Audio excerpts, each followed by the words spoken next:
कुबेर को बुलाया। कुबेर शमी का एक पत्ता तोड़ा, शमी का एक पत्ता कुबेर ने तोड़ा और पृथ्वी पर आकर शमी के पत्ते को तोड़कर कोस को दे दिया। कोस, ये शमी का पत्ता है। कोस ने कहा मुझे 14 करोड़ स्वर्ण मुद्रा चाहिए, इस पत्ते का क्या करूंगा?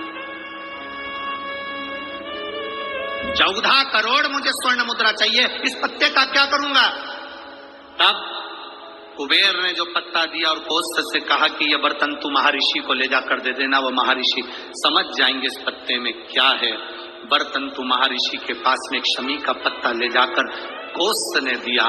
कोस ने जैसे ही दिया, बर्तन तू ने उस पत्ते को अपने सिर से लगा लिया और जान गया ये मेरे महादेव का शमी का पत्र है। एक पत्ते में 14 करोड़ सोने की मुद्रा का फल होता है। 14 करोड़ सोने की मुद्रा का फल एक शमी के पत्ते में होता है। तुरंत बर्तंतु महर्षि ने शंकर की आराधना कर कर शिव जी से हाथ जोड़कर प्रार्थना करी, बाबा प्रकट हो। देवादिदेव महादेव प्रकट होकर कहते हैं बर्तंतु मांगो तुम्हें क्या चाहिए। बर्तंतु कहते हैं बाबा शरदीय नवरात्रि पूर्ण होने पर जो विजयदशमी आए, उस दशमी के दिन जो एक शमी का पत्र भूलवश भी महादेव को समर्पित कर दे, उसकी जिंदगी में कभी संपदा की कमी ना आए। एक शमी का पत्र, एक शमी का पत्ता 14 करोड़ सोने की मुद्रा से प्रबल हो जाता है। एक शमी का पत्र।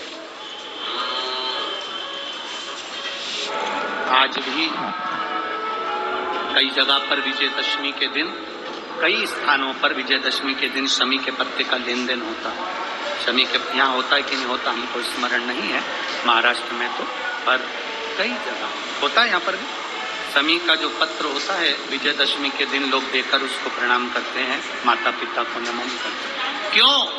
आप अपने बच्चे हो, आपसे पूछेंगे, आपकी औलाद आपसे पूछेगी, आपके आने वाली पीढ़ी आपसे पूछेगी, माँ ये कौन सा नाटक बनाकर रखा है तुम लोगों ने?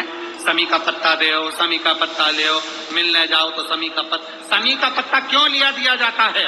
बच्चे पूछेंगे, आज की पीढ़ी बहुत प्रश्न करती है, उसको उत्तर देना पड़ेगा कि एक पत्ते में 14 करोड़ स्वर्ण मुद्रा का फल होता है। एक शमी के पत्र में आज के बच्चे जो प्रश्न करेंगे उसका उत्तर देने के लिए तुम्हें तैयार रहना पड़ेगा। उस उत्तर को तुम्हें देना पड़ेगा कि ये शमी का पत्र विजयदशमी पर क्यों लेन देन किया जाता है, शमी का पत्र क्यों शिव के मंदिर में जाता है, शमी के पत्र की मूलता क्यों होती है, उसको समझाना। एक शमी पत्र में वो फल है।